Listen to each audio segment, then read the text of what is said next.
A fist pounded 3 times on the door. Hard, the kind of knock that doesn't ask permission. Inside, an old woman froze with her coffee cup halfway to her lips. The cup never made it down. The door swung open before she could stand. A man in a brown uniform stepped over the threshold. Behind him, 2 younger men carried empty cardboard boxes. "Ma'am, you have 1 hour," she tried to speak. Nothing came out. They were already pulling pictures off the walls. Her late husband's photograph hit the floor, glass cracking across his face. That was the morning Margaret Hollis lost everything she had built in 73 years of living. What she didn't know yet was that a $5 key would be waiting for her by the end of the week. And what that key opened would change the rest of her days. Stay with me on this one.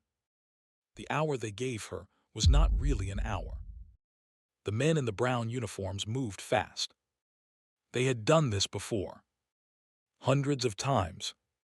Maybe thousands. Margaret stood in her own kitchen and watched strangers decide what stayed and what went.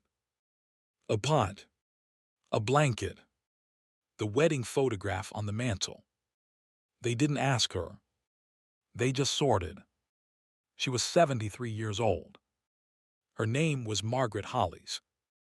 And 4 years ago, she had been the wife of a man named Walter, who had built his own roofing business with his own 2 hands and paid off this little house in 1991. Walter died on a Tuesday morning in March. Heart attack at the kitchen table. He never finished his coffee. After that, things came apart slowly. The medical bills came first. Then the funeral bills.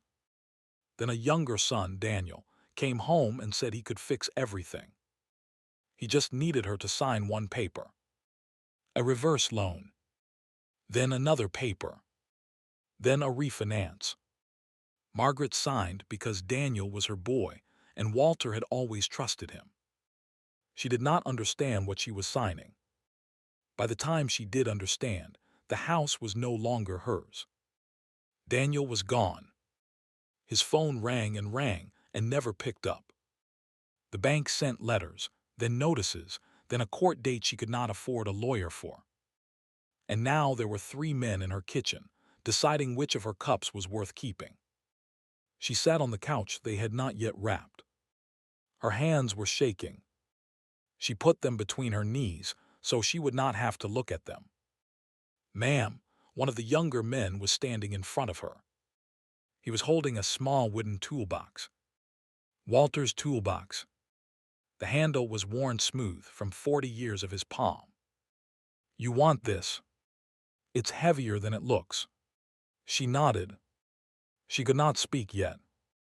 That toolbox came with her when they put her in the back of a county van and drove her to a women's shelter on the edge of town. The shelter was run by a small Methodist church. A bed. A shared bathroom. A drawer she could lock.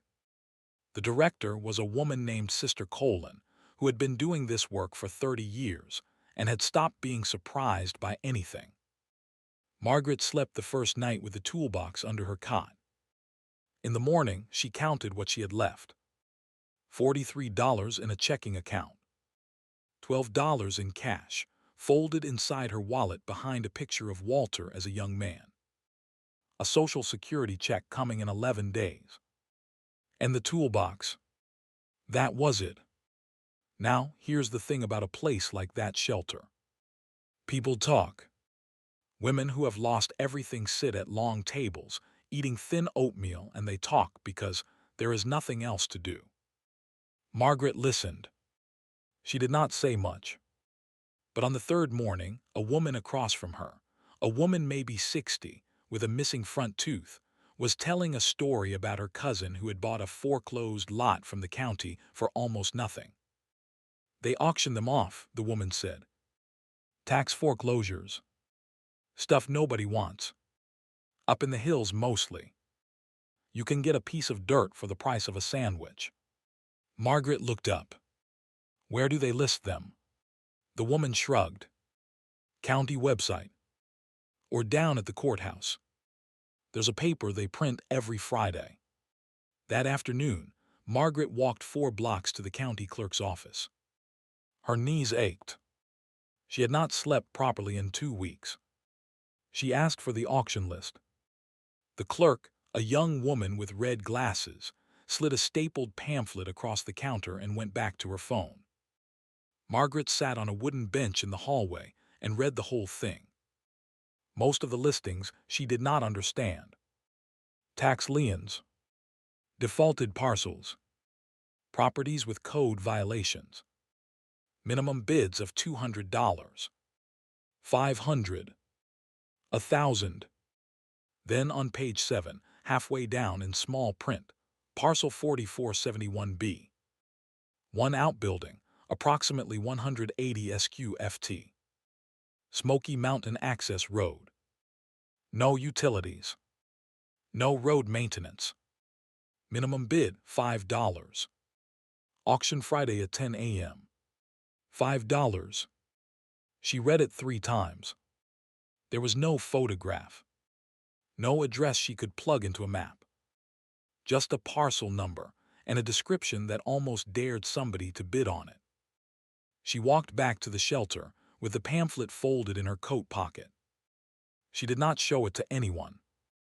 She did not call her son because there was no point. That night she lay on the cot with the toolbox by her hand and stared at the ceiling, and she thought one thing over and over. $5. Friday morning came clear and cold. Margaret put on the only good coat she had left and walked the 8 blocks to the county courthouse. She arrived 20 minutes early. The auction room was a small, wood-paneled chamber on the 2nd floor. 12 folding chairs. A long table at the front. A bored auctioneer with a mug of coffee. 3 other people were there. A man in a denim jacket reading a hunting magazine. A woman in business clothes with a laptop. An older couple holding hands. Margaret sat in the back. She had her $12 folded in her palm. The pamphlet was open on her knee. The auctioneer worked through the list fast. Most of the parcels got real bids from the woman with the laptop. The hunting magazine man bought one piece of wooded acreage for $900. The older couple bought a derelict cabin for $1,200. When the auctioneer got to parcel 4471B, he paused. He squinted at the page like he had never read it before. One outbuilding. Smoky Mountain Access. Minimum bid $5. Anybody? The room was quiet. The woman with the laptop did not even look up. The hunting man turned a page in his magazine. Margaret raised her hand. $5. The auctioneer looked at her. She thought maybe he was going to ask if she was sure. He didn't. He just shrugged. 5 going once. Twice. Sold. That was it. She walked up to the table and gave the clerk a $5 bill and 3 of her ones for the recording fee. The clerk slid a folder across the desk. Inside was a deed transfer, a county map with a hand-drawn arrow, and a small brown envelope. She opened the envelope. Inside was a tarnished iron key, hand-forged, heavier than it looked. The handle was shaped like a teardrop. 2 letters were etched into the metal where the head met the shaft. EH. She closed the envelope and put it in her pocket. Getting up to the property was its own problem. The shed sat 37 miles west of town, in a stretch of mountain country with a road that the county had stopped maintaining sometime in the 80s. Margaret did not own a car. She had not owned one since they sold Walter's truck to pay the funeral home. But Sister Colin, when Margaret told her what she had done, did not laugh. You bought a $5 shed in the mountains. I did. Sister Colin looked at her for a long moment. Then she walked out of the office and came back with a set of keys. My nephew has a pickup. He owes me a favor. We can drive up Sunday afternoon. Bring the toolbox.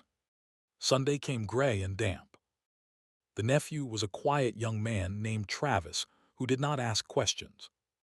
They drove 3 hours west, then turned off the state road onto a gravel track, then turned again onto something that was barely a road at all. Branches scraped the sides of the truck. Travis drove slowly. Margaret held the iron key in her closed fist the entire way. The arrow on the county map ended at a bend in the track. There was no driveway, no mailbox, no sign. Travis stopped the truck. It says it's somewhere off this side. We're gonna have to walk. They got out. Margaret held the toolbox in one hand and the key in the other. Travis carried a flashlight and a small canister of penetrating oil he had thought to bring. The path was almost gone. 40 years of leaves and roots and brush. They pushed through saplings and stepped over fallen logs. Margaret's knees ached. Her breath came short. She did not stop. Maybe 200 yards in, the path opened up. The shed was small. Wood-framed. Tin roof gone red with rust. A stone foundation that looked older than the building on top of it. The whole thing was wrapped in vines that had gone half-dead with autumn. There were no windows on the front. Just a heavy plank door with iron hinges and a padlock that was the size of Margaret's hand. She walked up to it. The padlock was rusted shut. The keyhole was crusted over. Travis sprayed it with oil and waited. Margaret slid the iron key in. It would not turn. She tried again. Worked it back and forth. Sprayed more oil. Tried again. On the 7th try, something inside the lock gave. She felt it more than heard it. A small grinding click. The shackle popped loose in her hand. She stood there holding it. "You okay?" Travis asked. She nodded. She didn't trust her voice. She pulled the door open. The hinges groaned. Dust came out in a slow wave. Travis pointed his flashlight inside. The shed had one room. A wooden table along the back wall. A stool. A kerosene lamp. A rolled-up bedroll on a low wooden frame. Shelves on one side, mostly empty. A cast-iron stove in the corner with a stovepipe that ran up through the roof. The floor was wide plank pine, dusty but solid. It was small. It was rough. It was hers. Margaret stepped inside. The floor did not creak. Travis followed her with the flashlight. He swept it around. "Hey, this isn't bad," he said. "Stove works probably. Roof looks dry. You could fix it up." Margaret didn't answer. She walked to the stool by the table and sat down. She put the toolbox on the floor beside her. She put the iron key on the table. For the first time in a month, her shoulders dropped. She did not have a house. She did not have her husband's roofing business, or her wedding photograph, or her son's phone number. She did not have anything she had walked into that bank thinking she would have at 73 years old. But she had 4 walls. A roof. A stove. A door that locked from the inside. She had a place. Travis stepped outside to give her a minute. She heard him out there breaking a stick into pieces, gathering kindling. The sun was going down behind the ridge. The light coming through the doorway was soft and orange and getting smaller. Margaret put her hands on the table, felt the wood under her palms. She closed her eyes. She thought for the first time since Walter died, "I am going to be all right." She thought this can work. She did not hear the engine yet. The engine was a long way off. A heavy engine. The kind a luxury truck has. It came up the gravel track slow, then stopped. Travis heard it first. Margaret, his voice was different. "Somebody's coming." She stood up. She walked to the doorway. Down through the trees, at the bend where they had parked, she could see headlights. A black SUV. Tinted windows. It pulled up next to the pickup, and 3 men got out. They were not dressed for the woods. Dark suits, dress shoes that were going to be ruined inside of 50 yards. The lead man was carrying a manila envelope. Margaret stepped out onto the path. Travis stood behind her. She had the iron key in her hand and the toolbox at her feet. The 3 men climbed up the path. The lead one was maybe 50. Silver hair. The other 2 were younger, bigger, the kind of big that fills out a suit jacket on purpose. "Are you Margaret Hollis?" the lead man said. "I am. My name is Robert Cassell. I represent Highridge Holdings. I'm afraid there's been a clerical error with this parcel." He held out the manila envelope. Margaret did not take it. "What kind of error?" "This property was mistakenly listed in the tax foreclosure auction. It belongs to my client. We will, of course, refund your bid in full." He smiled. The smile did not reach his eyes. "Plus a small inconvenience fee. $500. We just need you to vacate the structure by tomorrow morning." Margaret felt something settle in her chest. She had been pushed around a lot in the last 4 years. By bills. By Daniel. By the bank. By the men in brown uniforms who took the photograph of Walter off the wall. She was tired of being pushed. "I have a deed," she said. "Recorded this morning at the county courthouse. Public record. Mistakes happen, ma'am. Then your client can sue me." Cassell stopped smiling. The 2 younger men shifted their weight. "Mrs. Hollis, I am trying to be reasonable. This property has been on our acquisition list for 2 years. The county made an error. I am offering you a way to walk away with money in your pocket and no trouble. You should take it." Now here's where the whole thing changed. It was not a man with a fist anymore. It was not even a man with a clipboard from the bank. It was a corporation. With lawyers. With acquisitions departments. With men in suits who could climb a mountain in dress shoes because they could afford to throw the shoes away. A 73-year-old woman against a holding company. That was the new shape of it. Margaret looked at him for a long time. "I'll think about it," she said. Cassell nodded. "Good. I'll be back in the morning. Let's say 9 a.m. Have your things together." He turned and walked back down the path. The 2 younger men followed him. They did not look back. The SUV door slammed. The engine started. The headlights swept the trees, and then they were gone. Travis exhaled. What just happened? Margaret was still looking at the spot where the SUV had been. "I don't know yet." She turned and walked back into the shed.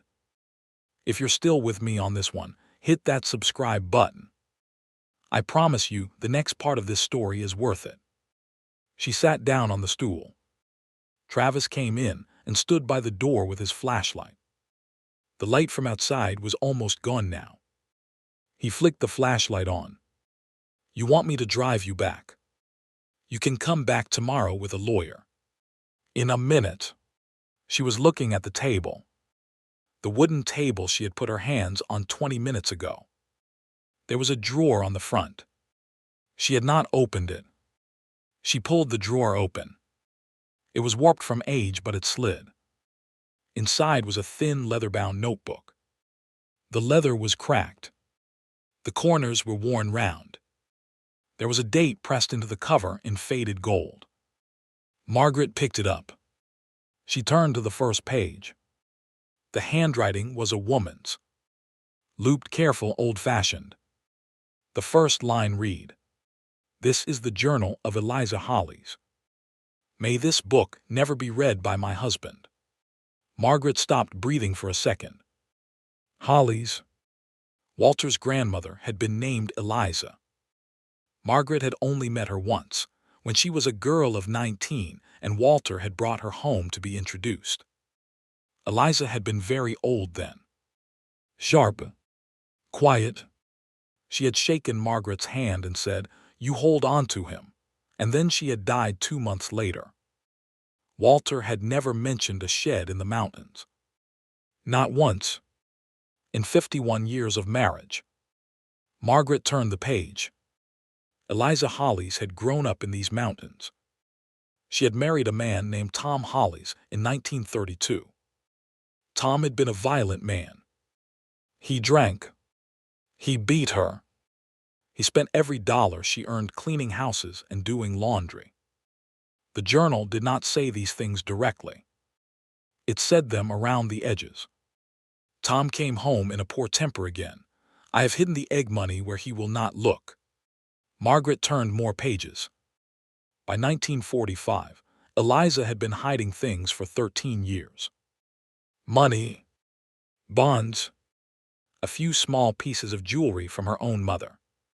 She had bought a parcel of mountain land in 1944 with the help of her uncle, in her own name, and Tom did not know it existed. She built the shed herself, with help from 2 cousins, over the course of one summer. She wrote about it like a woman building an escape hatch. And on a page near the back, dated November 1948, Eliza had written, "I have placed the cash today. If any Hollies woman finds herself in the place I have been in, may this be her road out." Margaret closed the journal. She looked around the shed. The table, the shelves, the cast-iron stove, the floor. She set the journal down very carefully. "Travis," she said, "hand me that flashlight." She started with the floor. Margaret got down on her knees slow, with both hands on the table for support. Travis held the flashlight. She moved the bedroll aside. She pressed her palm flat against each plank. Most of them were solid and tight. The 4th plank from the wall gave under her hand. Just a little. Just a wobble. She looked at Travis. "I need a pry bar." He went out to the truck and came back with one from his toolbox. Margaret set the iron edge of it in the seam between the planks and pushed down. The plank lifted with a long, dry creak. She set it aside. She did the same with the next one. And the next. There was a hollow space under the floor, about the size of a footlocker. Inside the space was a footlocker. Olive green. Army surplus. The kind of trunk a soldier might have brought home from the war. Margaret reached in with both hands and lifted it out. It was heavy. Heavier than it should have been. She set it on the floor. The latches were rusted but not locked. She flipped them up. She opened the lid. For a moment, neither of them said anything. Inside the trunk, neatly organized, were stacks. Stacks of paper bundles wrapped in oilcloth. A canvas bag tied with twine. A flat wooden box. And on top of everything, a folded sheet of heavy cream-colored paper. Margaret picked up the paper first. It was a deed. It was made out in formal cursive, to the Hollies line, indivisible, in trust for any Hollies daughter or widow who shall require it. It was for 86 acres of mountain land surrounding the structure, recorded at the county courthouse on November 14, 1948. It was stamped, sealed, witnessed. Margaret had not bought a shed. She had bought the key to the shed. The shed, and everything around it, had belonged to Eliza Hollies since before Margaret was born. She set the deed down with shaking hands. She unwrapped the first oilcloth bundle. Inside were U.S. Treasury bonds. Series E. Issued between 1944 and 1948. Margaret did not know exactly what they were worth, but she knew her father had owned a few of them and had been paid handsomely when he cashed them in. The second bundle was the same. The third was a stack of stock certificates. Margaret read the names on them. Some companies she did not recognize. One she did. a small textile mill in North Carolina. Walter had told her once that his great-uncle had worked for that mill. The mill had been bought by a larger company in the 70s, and that company had been bought by an even larger one in the 90s. The canvas bag was heavier than it looked. She loosened the twine. Inside were gold coins. Not many. Maybe 40. American eagles mostly, dated from the 1920s.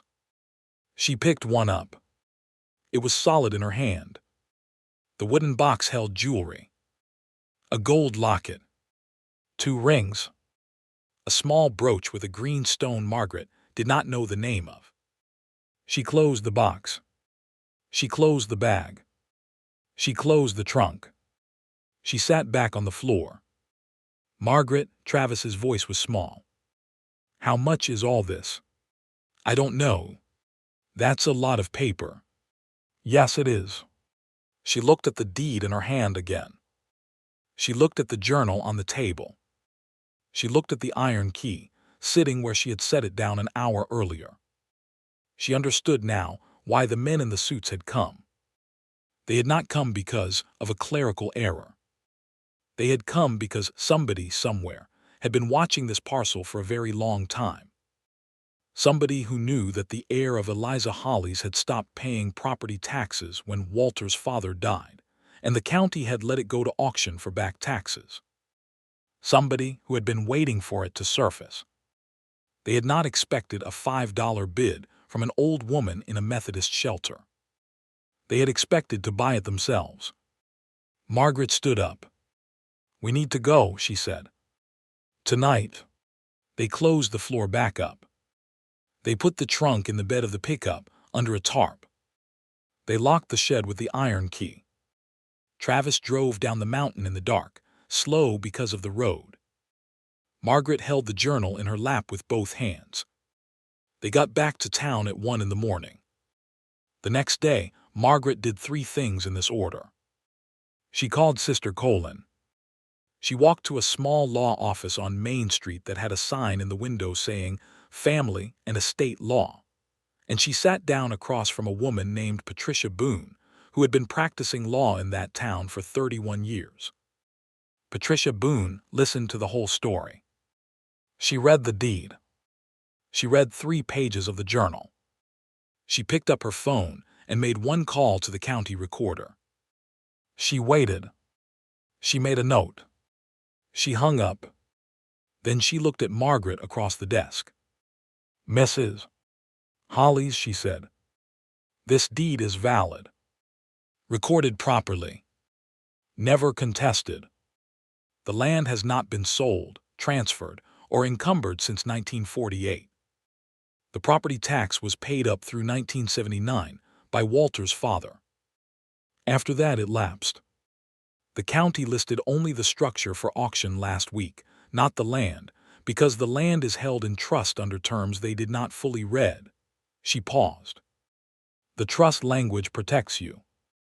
You are the surviving female heir of the Hollies line. The land is yours. Margaret's hands were folded in her lap. And the men in the suits. Patricia Boone smiled, very small.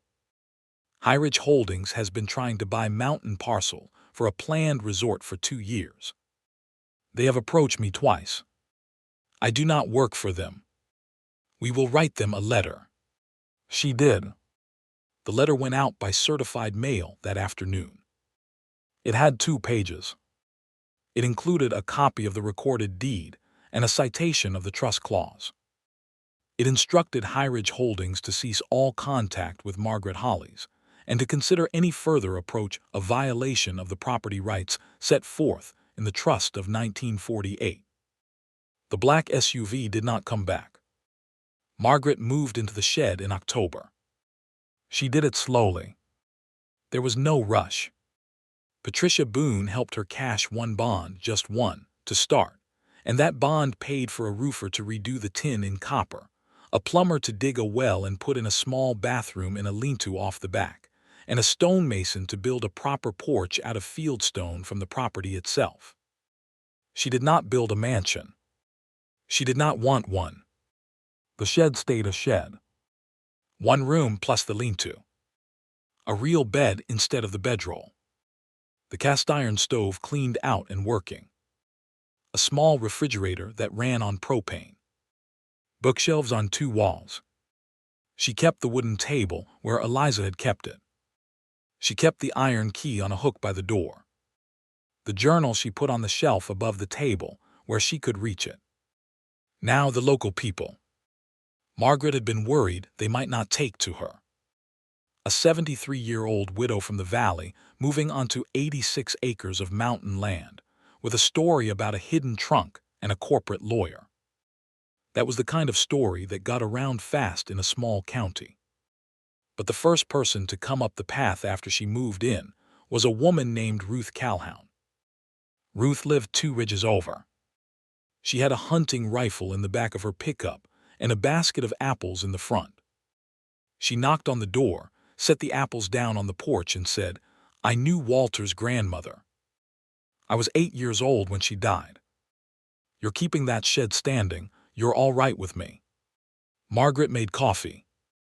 They sat on the new fieldstone porch. They talked for 2 hours. Ruth told her stories about Eliza that nobody had told Margaret before. Eliza had taught half the women on this mountain how to read their own bank statements. She had paid for 2 girls to go to nursing school in the 50s out of her own pocket. She had buried Tom Hollies in 1953 and never said a word against him in public, though she had told a few of the older women in private what he had done. "She was the toughest woman I ever knew," Ruth said. "And the kindest. They aren't always the same person. But she was." Margaret thought about that for a long time after Ruth went home. The bonds and the certificates, all told, came to a little over $400,000 after taxes.